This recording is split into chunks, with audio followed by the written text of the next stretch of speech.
Hey, folks, welcome to the original security table. The one, the only. There's only one on the internet, and this is it. You've reached it. This is Chris Romeo, as always, joined by Matt Coles, Izar Tarandosh, and to you gentlemen, I'd like to say, happy 100th episode. We made it. Oh, Matt's been practicing that for weeks. I can't do it with two hands. I need another hand. Do the too legit to quit, please. Yeah, do the Roman one. You, what's the Roman one? It's an M. It's an M. It's an M. I'm as opposed to YMCA. Okay, wow. We're really this 100th episode's just going to our heads here. I'll need some more heads for that. We're celebrating with reckless abandon. So the team, we just got back to our houses from Vegas from the 100th episode party. We forgot to invite our audience. Sorry about that. Well, there was that one guy from Australia, you know. He just there was a guy. There was a tourist from Australia who just happened to be a listener. So it's amazing who you bump into in Vegas, right? Yeah. Remember, what happens in Vegas stays in Vegas. If only. Unless what happens how many episodes have we talked about this? No, unless you post it on LinkedIn because you're coming back from. But we're happy to say none of us has gone to RSA Conf. True. So we're in Vegas. That's going to make us the most efficient people on the planet in the next 3 months because we are not going to be erasing spam from our inboxes all the time. Oh wait, you don't get spam? Not RSA Conf level spam. Yeah. Before it's, are you going to? During is, are you here? And later, do you want to buy me? That's true. I got so many dinner invitations for RSA, and I didn't know what to tell them. No, seriously. On any given week, if I said yes to at least like 2 dinner invitations, I would live on steak for the rest of my life. Hey, take the family with you. Yeah, be like, sure, I'll be there. Actually, somebody sent me an invite for what was it? Matt and Jets, something like that. Basketball game or something. And I'm the only person in my family who does not enjoy basketball. So, Is it too bad if I say, hey, can I not go and send my wife instead? Take my wife, please. To basketball.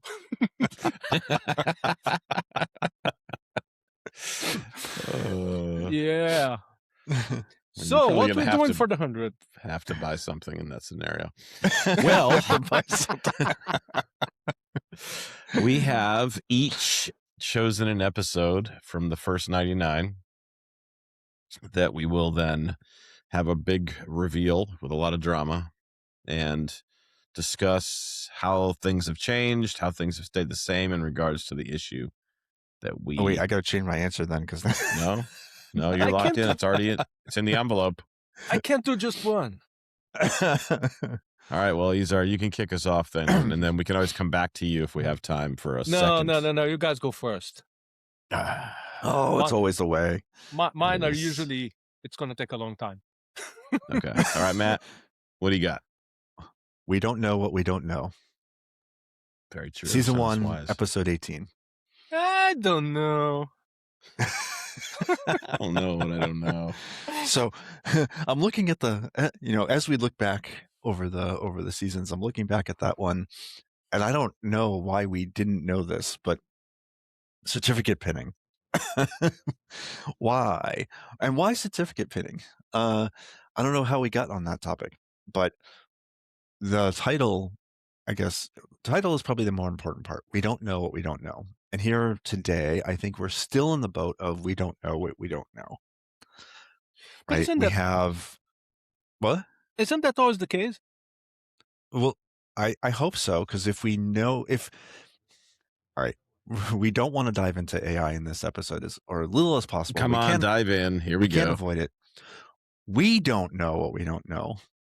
But even worse, AI doesn't know what it doesn't know.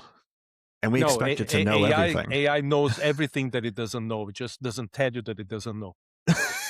It just makes up the answer. You can't ask it to tell you what it doesn't know because it probably doesn't know that.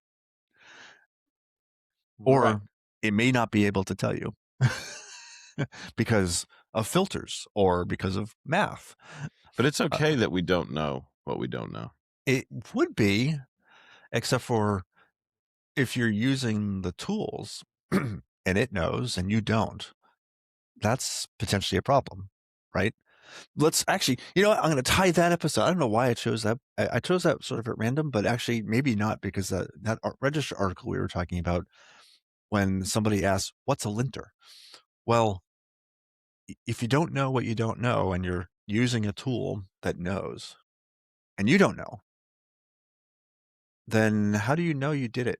I just Right. know that I have a headache right now. What? AI tells you. There's always stuff for us to not know. But if we're relying on something or somebody else to tell us something, how do you trust that? You can't. In other words, don't go to college? Well, that's a whole separate issue. That's a whole separate issue. I'm trying to draw a Venn diagram here of what you're talking about. And we have the stuff that we know, we have the stuff that we don't know, we have the stuff that we don't know that we know. We have the known unknowns, the unknown unknowns. Yeah. I tried not to go with that particular, but so what you're saying, if I understand you correctly. You can't know that. Yeah, I can. No, that's an improvement. The name Godot keeps coming up my head, but it could be Occam's razor too. Yeah, but wait. Let's give people some value here. Okay, so you're saying that if you have a tool and it runs, but you're not quite sure about how to interpret the result, then it's the same as not having the tool? How do you rely on the outcome if you're not at least familiar with the topic that it's generating? So we have lots of people these days who are doing vibe coding with no computer science, software engineering background.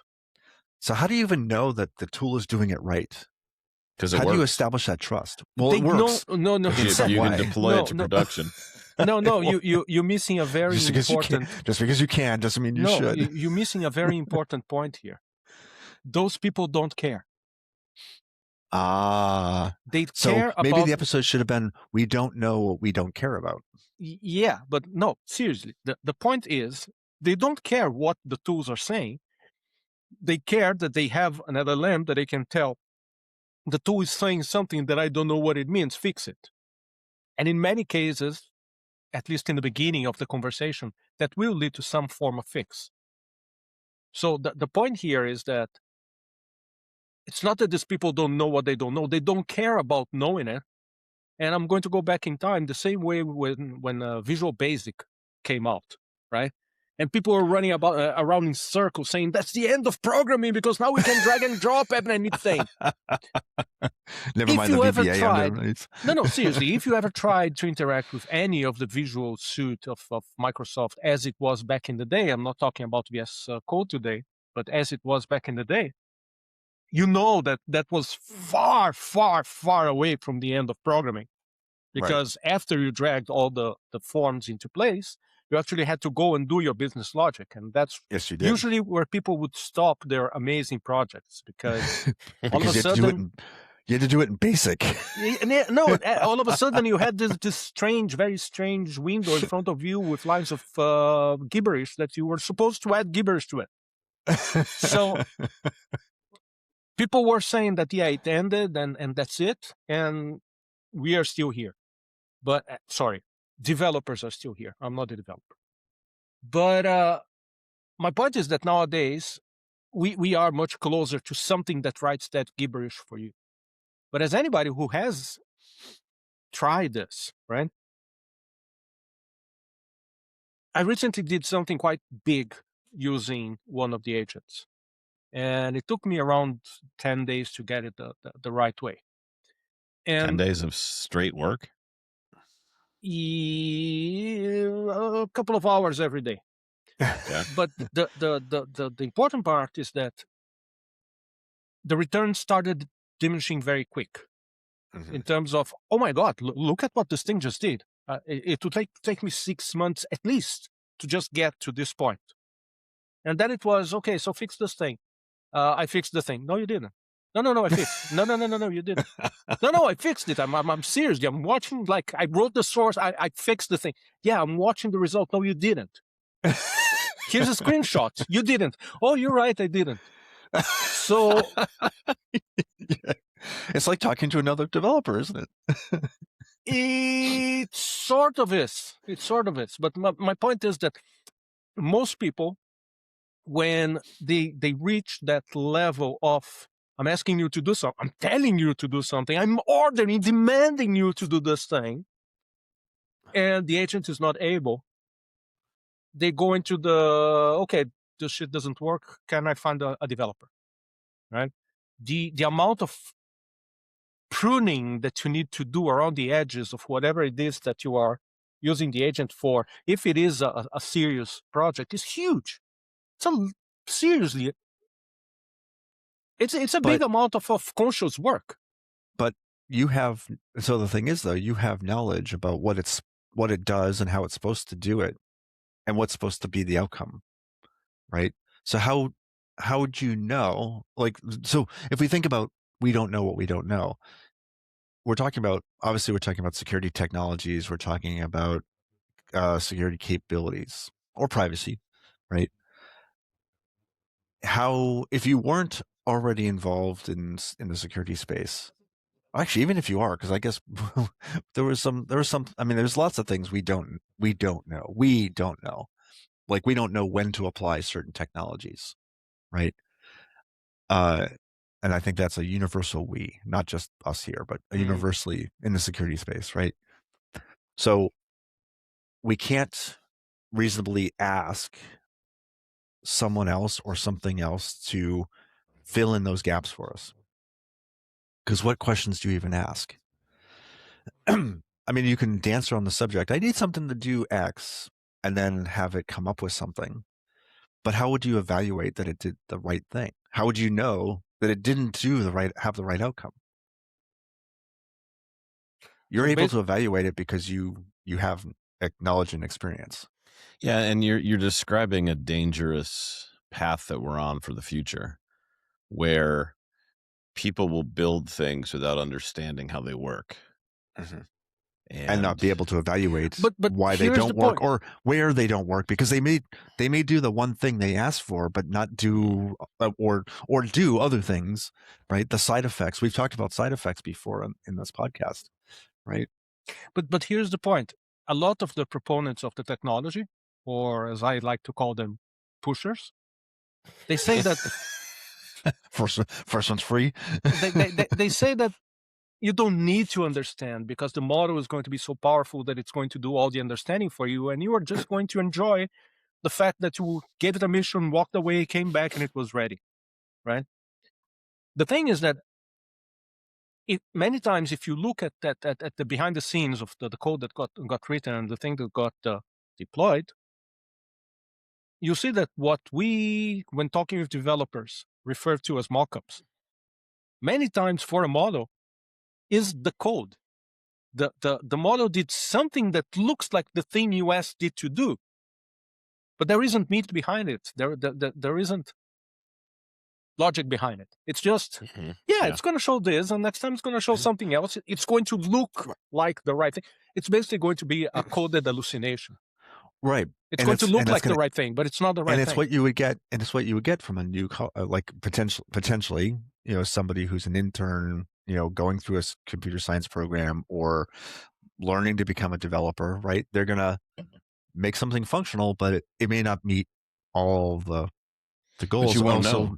It may have other side effects. They won't know if it meets if it's a solid creation or something that's been an application that's been written. If it does the function that they were aiming for, they'll count that as success without having any way to measure whether it's a complete insecure piece of garbage. It may leak data like crazy. It may, leave open port on the internet. I mean, there's a host of things that can happen because while it does that core one core function, but it can't evaluate. And I'm not talking, I guess I'm talking in general here, right? Chris raises a really important point. This has sort of been has been a topic that's come up fairly recently, well, consistently now with AI, is as AI takes on more responsibility, you have people who are not taking that responsibility, and the set of what we don't know becomes larger over time. Hmm. I think that one of the things that Chris just described is I'm just checking here to make sure that I'm not crossing my streams. It's a thought experiment called the Chinese room, right? Where Okay. you put somebody inside a room, and they have a huge book of instructions that's written in English, right? Yeah. And people outside the room, they slip Chinese characters under the door, and the person inside doesn't understand Chinese, but they know how to look for instructions in the books. That if you see squiggle A or squiggle B, then write it down and pass squiggle C back, right? And to the people outside, the person in the room appears to speak flawless Chinese. But the person in the room doesn't know Chinese. They just have this algorithm that translates things that come from the outside into some response that's Chinese. Yeah, they're interpreting. They're following instructions to interpret characters, not Exactly. actually learning Chinese. So this was proposed by John Searle. I hope I'm saying the name right.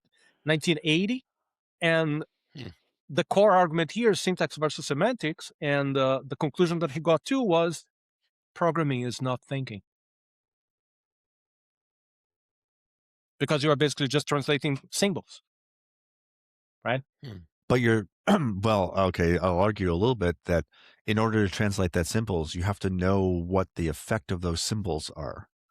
So you're translating an idea and a concept of, I need to do something. I need to manage data and have it interact with the database and all that. And I program it. When it says programming is not thinking, it means the program itself, not the act of programming. The act of programming is definitely thinking. Sorry, my mistake. Sure, you're right. And the program itself doesn't. I mean, it's just hardware executing bits, right? It doesn't understand what those bits are. It doesn't care what those bits are. Yep. Right. It's the programmer who gives it meaning, and it's the user who derives value and meaning from it. So one of the counter arguments to it is the system's reply that says that the man, the book, the room, and the paper, and eventually who wrote the book, they were thinking. So the book is condensed thinking of somebody else. Therefore, it is thinking. I don't know if I go there, but is it Turing compatible? I found it interesting how basically Chris brought up the same question and the same problem up to something that people have discussing like between weak AI and strong AI for decades already. Oh my God. I mean, I am a bit of a philosopher, so. Yep. We are all warrior from philosophers for changing values of war and philosophy. Okay. Sun Tzu in the age of AI. The art of cybersecurity. There is something there. Okay. So, Chris, what's your episode? It's going to be a shocker. It's going to be a surprise. It was, I think, our most controversial episode. No, it Dast wasn't. is dead. No, it wasn't. Is dead. Yes, but I thought I'd revisit this in the context of. I know we're trying to stay away from AI today. Which episode is it? Just for our listeners, I forgot. I was looking at something else. Yeah. Wait, I'll tell you in a second if you have a few minutes. Just hang around and we'll find it. You keep talking. We'll find it. No, it's right here. I'm looking at it. It is. Doesn't have a tag. Okay, so it's pre-season. May 4th. It should have had a tag. May 4th, 2023 is when we posted this one. It's called Reasonable Software Security. Do we really need DAST? And that was our whole DAST is dead. We don't need DAST. It's basically useless. And it's a technology that doesn't really add a lot to the universe. Episode 13. Okay, thank you for that counter. Matt is my LLM. When we were just learning. We were just learning. So, but I think this is even more true now. And I think it's expanded beyond DAST. DAST is deader. I think other things are going to be deader. Is it a parrot? As well. So, there's a Monty Python episode in here somewhere. Yeah. Somewhere. We are the knights that say Nothing. No. Yeah, we are the nice to say meh. Man, Meh. to This- your this your da- product. This test was alive. Yeah. It So, has but when we look across the AppSec tool space right now, we're still in the beginnings of AI integration, and AI, agentic AI inside of security tools is in various different states. Like nobody's really, we wouldn't say anybody's kind of figured it out and perfected it yet. But I guess the bigger question is, where does agentic AI mixed with AppSec tools get us? Do we get to a point where human beings don't have to do false positive triage? Like, will we get there? Well, actually, you're asking there's a more fundamental question to ask. Do the tools create systems that don't require verification? Yeah, I mean, I'm kind of piggybacking on our previous conversation. I'm drawing a connection. So you're asking, do humans have to do humans have to triage results from tools, and can they know what's a false positive? Yeah. And will AI change the game of what's been the stressors or the things that developers have hated about AppSec tools historically, which is it gives me 10,000 findings. They don't have anything to do with what I'm doing. Is AI the answer to that? I mean, AI is a first pass filter, right? If you if you could take those results and say, here, intern, who's like, first year in college learning about computer science, here, tell me what's real. Right? You would use it as a learning opportunity. And that person, by the way, could be stellar and know that, right? That would be great. But the AI is in that same boat, right? How does it know? There's some things it can know very well, right? Like, does that service have an external port assigned or an external interface assigned? That's easy to know, right? Mhm. But certain things require context. Like, this service is running as root. Does it need to be? Right? That's not a rule-based answer. But won't it be able to go and absorb all the code first?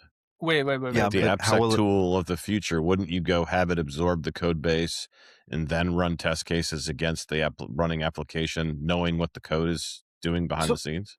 Sure, but do you even have to do verification at that point? I mean, and why do you have to do DAST? Like, why do you have to do dynamic I'm application expanding. testing? Yeah, I'm expanding. I'm going more generic with AppSec Okay. tool. So Sure. okay, so let's look at it again. The way tools work and the way the quote unquote intelligence works, and then let's bring the intern again. So the way that things have been going so far in the universe, people found problems. For every problem, a pattern emerges. For every pattern, a rule is specified. Those rules are added to engines that run with frameworks. Those frameworks give the engine the access to the data that it needs to run the rule. If the rule fires, then woo, positive. If the rule doesn't fire, woo, negative. And it has been like that for almost 30 years now, right? And the one tool that we declare dead is the one that goes and pokes at things from the outside. Now, past few months, we have seen, I at least have seen people singing the praises of, what's it called? AI fueled AI fueled DAST, or even people telling their agents to create a very customized DAST harness to test their work. Okay. And some people are happy, some people aren't, right?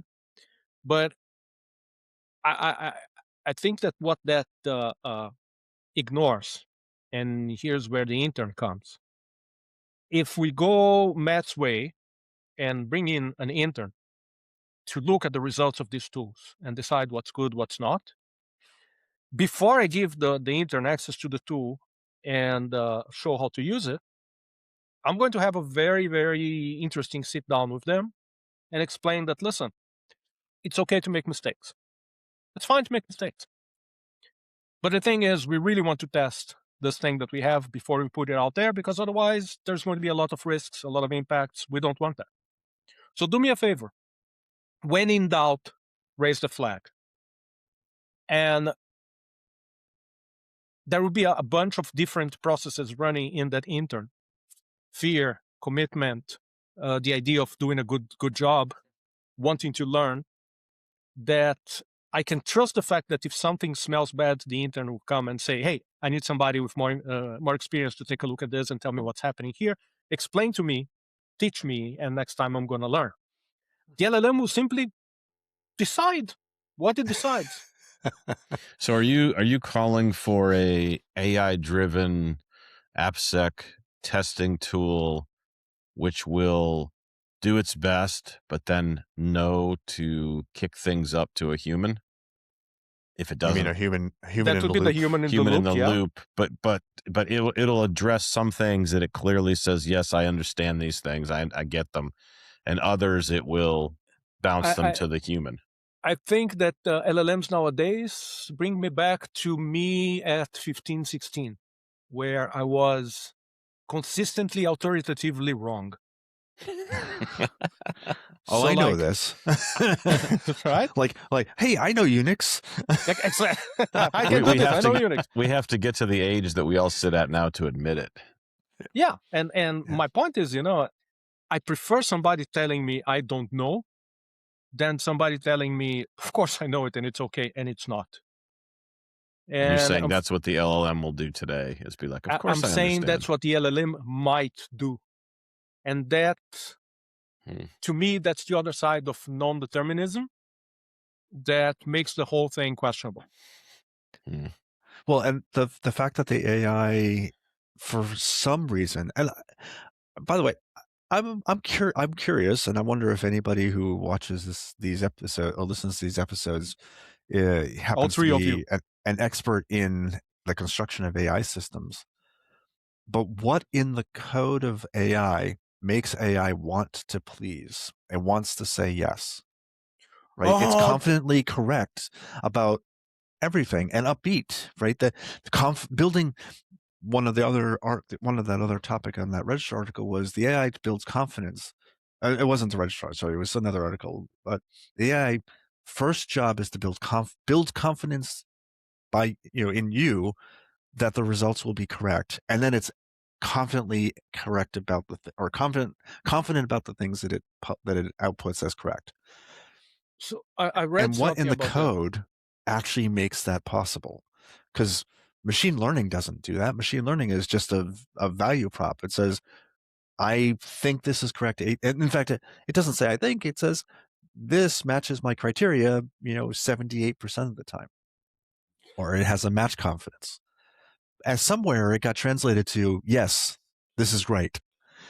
And it's that lack of the ability to be negative and self-reflecting and to be critical, to say, this may not be right. I need to ask a human. I need to ask a more senior individual for assistance. So apparently that there's a name to that, and it's the sycophantic effect, and it comes from training. And in part, it's a human bias because there's an approval trap. So people who are training these models, they have a psychological bias towards validation. We are more likely to give a high rating to an answer that agrees with what we think than not. And the models pick that up. Then there is prioritizing helpfulness over honesty. I'm reading off my LLM here, where I asked, why are they sycophantic? And model developers typically optimize for three pillars: helpfulness, honesty, and harmlessness. I didn't even know that was a word. And then there's harmlessness, do no harm. Yep. And then there is a deference to the person who's asking, right? So LLMs consider the frameworks call the LLMs themselves, they consider people to be peers or assistants. or people to be assisted. And then there is psychophantasy as a form of reward hacking. The model finds a shortcut to a high score. Instead of doing the hard work of verifying facts or arguing a complex point, it can simply praise the user's input. Right? So it tends to go and answer the way that you want it to be answering. So that you click the thumbs up versus the thumbs down. Yep. Yeah. Yep. Because it wants to be rewarded for probably doing doing some good work. Yeah, but all of that is injected behavior, because the LLM doesn't have it's trained behavior. It's trained, but there's code underneath, and somebody wrote that code. There is weight underneath. So the data set that was used to train it already has some of that bias, already has some of those psychophantic characteristics that influences the weights that are present in the model. And that influences the way that the model finds the shortest path or the shortest distance between where you are and what you want to be. But and that's all I understand from the math. Please don't kill me. You're implying that the transformer system that powers AI, that powers generative AI, has a sense of reward. No, but from my understanding, again, I'm sorry, I could be totally wrong here, but my understanding is that higher scores are rewarded, and those usually mean that somebody is agreeing with what you just said, because they are they are more, that there is less distance between you and the next predictable thing in the latent space of the whole that thing. Reward is simply the choice matches a prediction. It's a math problem. Yes, not it's a math feeling problem. It's No, not a feeling problem. There's no feeling there. The only feeling here is being frustrated by the answer. and so now back to Chris's question, right? So DAST requires an understanding of a system, the way it works, but also the way it's supposed to work, right? What you expect it to do. And the AI, unless it has that knowledge, will tell you it's doing what it's expected to do, because it either doesn't know or it doesn't have the ability to know unless you have that human in the loop. But can the human in the loop, going back to the episode that I brought up, at some point, will the human know what the tool is saying, right, about the results? So the DAST tool, you need the problem with DAST was the poor detection, right, and the generation of false positives. Well, if you look at the false positives, what were those false positives? Was that a rule problem, or was that an interpretation problem? Could be both. Could be and it could be both. None. And which one is worse? The one that hides the most impactful issues, or the one you spend the most time on, or the one that you spend most time impactful, on. Yes, right? Right. And so is that an interpretation problem, or is that a rule problem? If the rules are bad, you fix the rule. You don't need interpretation. But if it's fuzzy, you can't fix the rule, and it becomes entirely an interpretation problem. Like the least privilege. I can know that this is running as root. Is that the least privilege that it needs? But look, that has to be a rule problem, because if we go back in time to the time when DAST ruled the earth, and there was such a time, if you look at all different products, the only difference between them were the rules, because they all could do the same thing. They all could open a page. They all could parse HTML. They all could blah. They all could blah. Mm-hmm. The only difference was the rules. Which rules they embedded. Yep. Exactly. My question now is, by putting AI in the loop, are we creating more rules? Are we interpreting rules better? Are we instrumenting the interpretation of the rules? What is it that AI is adding to things now that some people think is good, some people think it's bad? That's the good thing about AI. It doesn't look like anything is absolute. For anyone saying, hey, this is great, there'll be people saying, hey, this is not great. And Which is to take- which is really ironic because AI is entirely built on probability. No, nothing is absolute. no, Hey, this look, is not great. it's a transactional thing, right? We take the probability coming out of the AI and we apply to the results that we get. But there is, I'm not going to say the name of the outfit, but there is a very respectable and respected outfit out there that, among other things, does a lot of pen testing. And if you just Google for it, you're going to find that they have created a whole framework for their use of agents and published on GitHub. And they have some very good stuff regarding Dust. And to be sure, I'm certainly not ashamed in any way, shape, or form to say, if they trust it, I trust them. Right? So there must be something good coming out of this. Is it enough to resurrect Dust? I don't know. But they seem to be very happy. Is it the value? I guess it goes back to, are they improving detection capability, meaning the core rules underneath? Or are they improving detection capability and reducing false positives because the AI can do the interpretation to a degree that removes the human from it? And what's the impact of doing that? Look, I can't attest to that, but I can translate the problem to something that you and I know very well. I recently published threat modeling skills for agents based on PyTM. PyTM is a rule-based engine, right? Yep. So you put your system in, you have rules, the rules get evaluated, you get answers. Completely deterministic.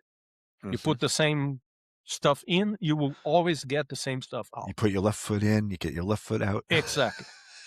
You're talking about the hokey pokey? Yeah. PyTM for hokey pokey. The PyTM hokey pokey. And I wrap that on a skill that will basically reduce, much like what we describing here, it will reduce the amount of cognitive jumps between having a system and describing it in a certain syntax, the way PyTM works. But not only that, it's going to ask you questions. It's not just going to say, give me your description. It's going to actually lead you down the rabbit hole and ask you about the system until it's satisfied that it has a good description. And then it will work with PyTM to get you the results. Why did I choose to do it that way? Because to me, the most important bit was people don't know what they have. And if I have somebody who can ask them, much as we do when we lead live threat modeling sessions, right? The biggest part is not to find out what could go wrong. It is, what are we building? Right. Because so it's a GIGO problem, right? Exactly. It's the GIGO problem. Car insurance? Sorry, I couldn't help it. I can't help it. It's too GIGO. easy. Garbage in, garbage out. Little lizards running around your code. It's If you have the a bad garbage in, model, garbage out. Yeah. If you have a bad model or you have an incomplete model, you get garbage or incompleteness on the outside. Exactly. The beautiful thing is it'll think it's beautiful. It will. It's sending you. Yes. It will. Well, nobody's baby is ever ugly, right? Or I think that the point that I'm trying to make is that because of that randomness, I think, or because of the uncertainty, let's put it like that, in the interpretation of results, in something that is so mired in uncertainty from the beginning, like threat modeling, just moving a second away from Dast. That's why I think that the approach that Devici had, where the AI was basically helping you along creating the threat model, or helping you along interpreting the results, or helping you along creating rules, but it wasn't describing the system, it wasn't running the engine, it wasn't deciding things for you. The approach that I took with the skills for PyTM, where the AI is basically reducing the cognitive load that you already have in building these models and in presenting the results, rather than actually doing the threat model, because that's something that we can't get away from. It's very rare, the occasion where we find something new at the low-hanging fruit of threat modeling. Business level, we find it all the time. But what other people would call the specs, come on, if we are honest with ourselves, you can get to a certain amount of things that you have. This is the table stakes. You have to have these things to have a secure system. And if you have those things, then your threat model, many times at some levels, will look at you and say, yeah, I haven't found anything. You covered all the bases. Right? I still haven't found what I'm looking for. Exactly. and in his security case, has a soundtrack. It's threat model prioritization and the car keys. Those are the two things that keep eluding Bono repeatedly. So that's because he wears his sunglasses all the time. I mean, come on. Wait, you don't do I that wear too? my sunglasses at night. You have to turn down the inside lamps at night because your transition lenses are so dark. Okay, come on, old people. Your transition lenses. Come on, get out of here. Your trifocals. Do I get to very quick go to my episode? Yeah. Let's do what you wanted to hit. So I am going to go back to 2024, the dark ages of the security table, where we had the AppSec resolutions episode, where we made predictions. I wore my Nostradamus garb, and we made predictions. And apparently, there is a status to those predictions. So 2024, we predicted that a major security breach or leak of a popular AI involving the disclosure of unknown privacy details. The status, true. There's a concern about AI slurping that we spoke about at 8 minutes and 13 seconds that has become a central theme in global AI regulation discussion. Episode We're 39 pioneers for again. those. Episode 39 ahead for of the those game. looking ahead. Then we predicted with regulation. We were number one. We predicted that SBOMs would reach its peak of acceptability and move from hype to a more realistic and practical application. Status, true. The prediction that the crowd goes wild. The prediction that SBOM us. might become a frustrated swear word in offices due to the legal and management overhead proved accurate. Which was that? What was that at the beginning? The prediction that SBOM might become a frustrated swear word. It's a four-letter word, yes. Yep. Then we said that resolution was made to push for secure coding education. Oh, no. We said there's going to be secure coding in education. The status, partially true / ongoing. While a national curriculum hasn't replaced CS 101, there has been a significant increase in industry academic partnerships. OpenSSF and more vocational schools. Then we said that, and you're going to love this one, the new acronym for DEST, okay? We said that, what's it? Someone would invent a new acronym for DEST to revitalize the old technology. Status, mixed. While the term DEST still exists, the market has largely pivoted towards ASPM and AI native testing tools that attempt to fulfill the no noise requirement. Wait, ASPM is not AI though, right? I mean, ASPM is just application security posture management. It's different from DEST in such a way. Hey, let us book the win, Matt. Okay. Wait, you're not the pessimist? What kind of security person are you? Wait. I like the winning, last one, okay? the one that says that we keep riding the frontier of this whole thing. The quantum LLM joke. The host joked about quantum LLMs being the next buzzword for 2025. Status, on the horizon. While not yet a mainstream commercial reality, quantum machine learning has indeed becoming a major research focus in late 2025 and early 2026. Often appearing in the future tech keynotes the hosts were mocking. Wait, we were mocking? We mocked keynotes? I don't think that would happen. Yeah, we did that. Yeah, we did. And we will I again. have never mocked a keynote in my life this week. This week? You sure? This week? Wait, you're a long behind time. the curve This already. Day? Guys, Maybe it's this day. Monday. It's Monday. Give me a chance. Sure, It's so Monday. Are you sure what it's are you trying Monday? to say? You don't mock over the weekend? Are you mocking me? I only mock professionally. If you give a keynote, you're a fair game for mocking. True. Well, I'm glad to hear that our AppSec resolutions were 100% spot on. We apparently can see the future in ways that other people can't. So you should really listen to this podcast just for the future telling that's happening. And what's that site where you can place a bet on anything? Uh, FanDuel. No, FanDuel's from sports. The what now? Thanks for the free plug. What is the one where you can do? There's a place where you can place a wager on anything. Oh. Oh yeah, Kashi. No, that's not it. It's a big company now. No, it's called Kashi. I had it appear that's when I what was one of playing them. Kingdom something. There's Don't they another make- one. Don't they make energy bars? Kashi is an energy bar company. That sounds incredible. No, that's Cashew. No, that's a nut. You're a nut. You're a nut. I'm checking it with my AI here. Oh, come on. Kashi is Polymarket's what I was thinking. Polymarket. There you Oh, go. yeah, So, yeah, like, yeah. We should go make some wagers on our 2026 resolutions so that we can make some cash.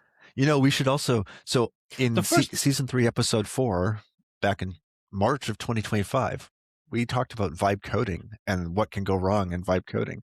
We should So- see what went wrong with vibe coding. So you're trying to say we were ahead of the game? I'm saying we were very predictive. Yes, No, this is that's kicking the puppy. Come on. All right, do not kick a puppy. All right, we have rules here at the security table. At the original security at table. the original security Okay, table. we don't kick puppies. I'll just let you think about No. the alternative to that. We should look over the past 100 episodes and look at all the movie references that were made and put together our movie Oh. night lists. Yeah, we, that's a we, good we idea. gave some good ones. We gave have some- All right, Matt, we have a that's- song Matt, playlist. that's your homework. That's your homework. I'll Which just ask reminds the me- AI to do that. If you haven't seen Dark City yet, it's going away from the streamer that it actually is right now, and it's Dark free. City. So, Dark I City. thought you City. said dark and seedy, and I was like, "Ooh, what are you no, watching?" no, Dark City. Dark City. Dark City. This sounds okay. familiar. That's the That's movie a good reference of one. the week from the security table. Well, folks, thanks for 100 episodes. Thanks Yep. for being there and tuning in and listening.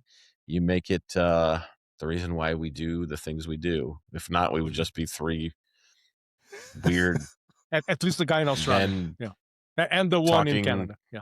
Yeah, we'd just be talking to ourselves on a Zoom call, and nobody would ever know what happened. But these very similar conversations would be occurring. And hey, so. For the next 100, if anybody wants to think about sponsoring us, please feel free.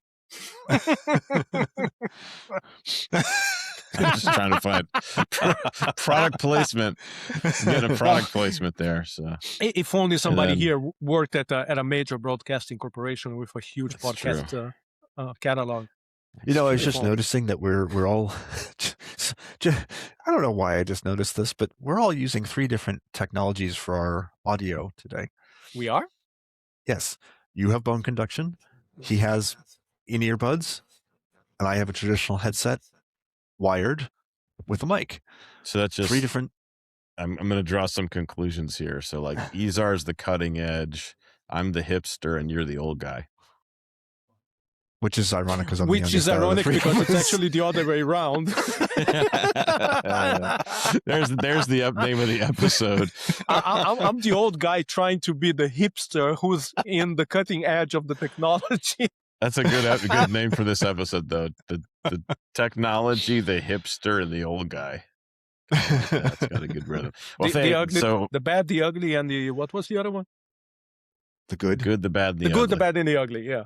Yep. Well, folks, That's thanks another for movie listening. reference. There you Thanks go. for being a part of our audience. We appreciate it. Reach out to us on the socials or anything else. Heck, if you're listening to this and you want to be a guest, you're on. Oh, totally. Just let us We know. want to know about you. We're thinking about having a call-in line. Caller, we're going to the caller 100. You win a free death subscription for a year. Yeah, we'll be on a 15-second time delay for that. We'd have to be because these are. It's kind of a Hey, loose I'm cannon. delayed. What can I tell you? Well, with that, folks, have a great next 100. Hopefully, you'll follow us along for the ride.